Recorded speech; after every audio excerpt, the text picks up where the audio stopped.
Eichweiler-Clark reaction is the topic for the session. So in order to discuss about this one, earlier we had a series of organic named reactions at world of conceptual and competitive chemistry. In addition, so many kind of chemistry topics included with the 10th class chemistry, intermediate chemistry, graduation, post-graduation chemistry, engineering chemistry, environmental science, conceptual representation, academics, research point of view description, and also competitive examination purview. All these topics available at the World of Conceptual and Competitive Chemistry channel. You can subscribe, watch regularly and share with your friends so that new content will be added daily that will give success journey for your chemistry pathway, right? Eichweiler-Clark reaction. This content is taken from the textbook of organic named reactions authored by Dr. Kavita Kothireddy Kota. Eichweiler-Clark reaction is nothing but methylation reaction. It will be primary or secondary amines are methylated and they will be converted into tertiary amines ultimately using formaldehyde and formic acid. Right? The formic acid acts as a reducing agent, converting iminium ion into methylated amine product. Here, very simple. Primary amines if taken, tertiary amine could be the product. Secondary amine will be taken, tertiary amine formation is possible. How? Methylation reaction. By means of methylation, that methylation taken starting with formaldehyde in the presence of formic acid. In order to understand the reaction well, I am taking primary amine and treated with formic acid and formaldehyde together, so that the carbon from this aldehydic functionality, formaldehyde functionality will be added over this nitrogen, and that gives rise to methylation further, and it taken with the 2 moles of formaldehyde, so that NN dimethyl amine will be generated. That simply tertiary amine formation is taken. Eichweiler-Clark reaction of primary amine gives rise to tertiary amine by simple alkylation, simple methylation in specific. Formaldehyde could be the alkylating agent and formic acid is the reducing agent, right? Ultimately, N-dimethylamine could be the product. Here the requisite composition will be amine should be the starting material, formaldehyde is a methylating agent, formic acid will be the reducing agent. Here the formation of N-methylated product is possible. Already 2 alkyl groups are there ultimately. Tertiary amine formation taken place. In addition, carbon dioxide, water as byproducts. Secondary or primary amine will be the starting material and formaldehyde is the methylating agent, formic acid reducing agent it will be. In order to understand this one, here the mechanism provided. First of all, primary amine treated with formic acid. What it will do? There is a condensation. Simple. Here the ketonic functionality. Here the NH2 hydrogens. These two removed as water dehydration reaction, so that nitrogen to carbon atom double bond will be originated. This is called iminium intermediate. Iminium intermediate further go with formic acid. What formic acid will do? It works like a reducing agent. Hydrogen is liberated from this. Whenever hydrogen released, nitrogen is taking the proton and here the double bond with a positive charge. And another hydrogen is also released by the removal of carbon dioxide, so that this double bond totally disappeared. You noticed here proton.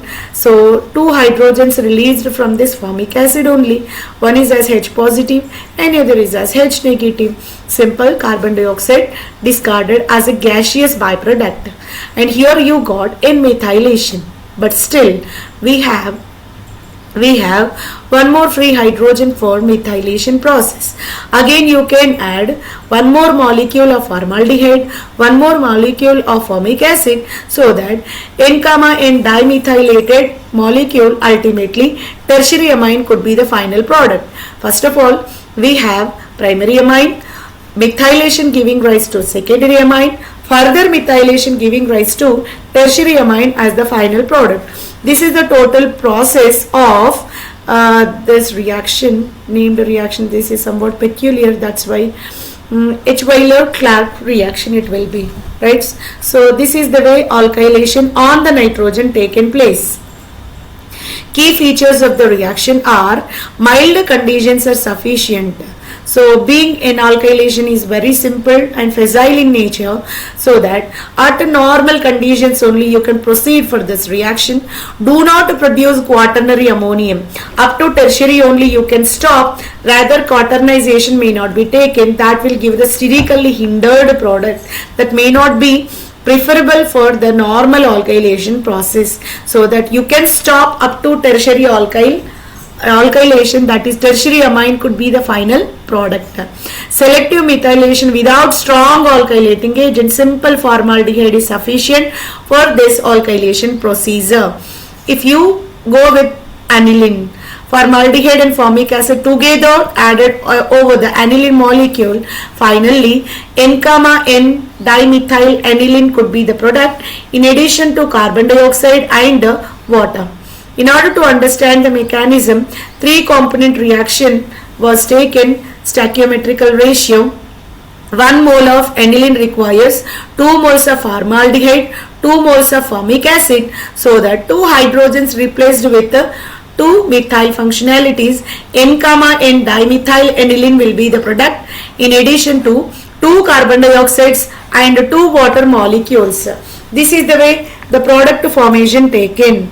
So very simple. So H-Wheeler methylation process taken place over there. Here is the simplest example provided. First of all, amine will go for the formaldehyde reaction by condensation. After the condensation, that formic acid will gives rise to the protons, and subsequent decarboxylation, simple amino group will be originated. One more step of formaldehyde, and again that nitrogen will be turned into imine, and subsequent one more methylation taken, and that subsequently transformed into tertiary amine. This is also again the mechanism in the short lined form.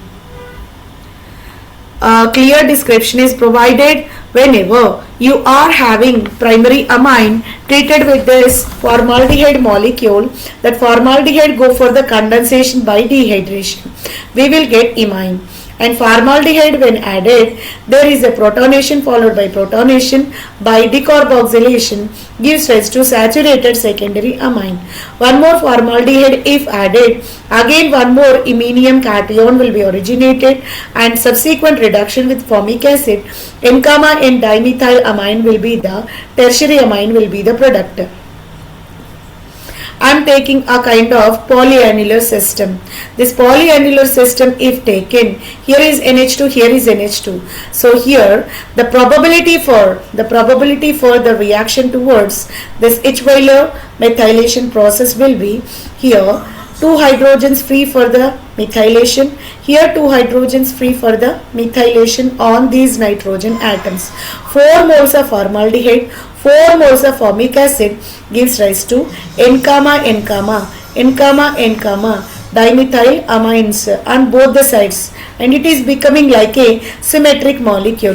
Both the amino functionalities will go for H-Wheeler methylation process with 4 moles of stoichiometric ratio with methylating formic acid and methylating formaldehyde and formic acid, so that here N, N dimethyl, and this side also N, N dimethyl product could be achieved. This is the familiar example for this H-Wheeler methylation process. I am taking alanine. Alanine is the most important amino acid for protein synthesis. If this amino acid alanine was treated with formaldehyde and formic acid together under reflex conditions for 6 hours, N nitrogen will be methylated and giving rise to a kind of dimethyl, and subsequently trimethylation also taken place, so that quaternization carried over there, you got quaternary amino acid product. So this is kind of exception in the purview of H-Wheeler methylation process. Here is the kind of complex molecule, you noticed benzene ring, benzene ring, benzene ring. Here is the olefinic double bond connecting 3 benzene rings. Here is the ether linkage. Our requisite composition will be amino functionality. You noticed secondary amine. When this is the secondary amine was taken, here is CDDO, means a deuterated compound was taken. Instead of formaldehyde, 2 hydrogens now replaced with deuterium. This is the labeled compound. So deuteroformaldehyde and butyroformic acid are the reagents added. Don't get confused with this. Instead of hydrogen, isotopic deuterium replaced. This is the isotopic labeling process. In order to understand exact mechanism, this labeling process will be useful. DMSO could be the solvent media, polar solvent medium. Microwave assisted condition you are following, within 1 minute reaction will be fulfilled, and upon the nitrogen N methylation, rather than NCH3 you can achieve ND3. Why D3? Deuterated methyl group was taken, being we are having hydrogens instead of hydrogen deuterium isotopes. That's why here deuterated methyl group will be originated. Ultimately, anyway, you got tertiary amine as the final product. Don't get confused. Though we are having such a representation, we need to think deeply. We need to think in a direct manner. So this is also the kind of H-Wheeler methylation. Rather, there are isotopes of hydrogen, so it will give rise to labeled product like this. So anyway, tertiary amine could be the final product. So by this H-Wheeler methylation completed, so we can frame up the same concept into the competitive exam questionnaire perspective. In the H-Wheeler-Clark methylation of aniline, which byproducts are formed along with the tertiary amine?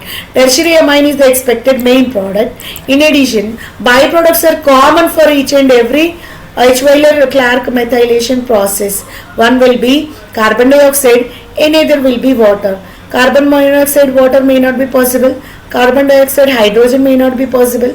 Carbon dioxide, water will be the correct answer. This is the correct representation for H-Wheeler-Clark methylation process. So H-Wheeler-Clark methylation is very essential in the synthetic organic chemistry in order to synthesize tertiary amines.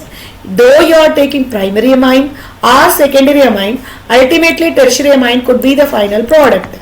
Pharmaceuticals like drugs manufacturing is possible by H-Wheeler-Clark methylation process. Drug intermediates manufactured by means of this one. So that it is the most important named reaction for the synthesis of tertiary amines. By this we concluded the session, and in the next session we will go with the esterification process. The next session topic will be esterification. So that esterification session will be conducted in the next one. So this esterification will be the topic for the next session. Hopefully you enjoyed the H-Wheeler-Clark methylation process very well, and in-depth knowledge, authentic representation is provided, included with the schematic representation and mechanism for the reaction, examples pertaining with that one, and the conceptual representation, competitive examination perspective, application point of view of this H-Wheeler-Clark methylation. Everything got completed over there. So it will give the sound knowledge and moreover the clear information regarding H-Wheeler-Clark methylation process. You can subscribe the channel, share with your friends, and watch regularly. You will get the success in chemistry. Thank you one and all. Signing off, Dr. Kavita Kotireddy.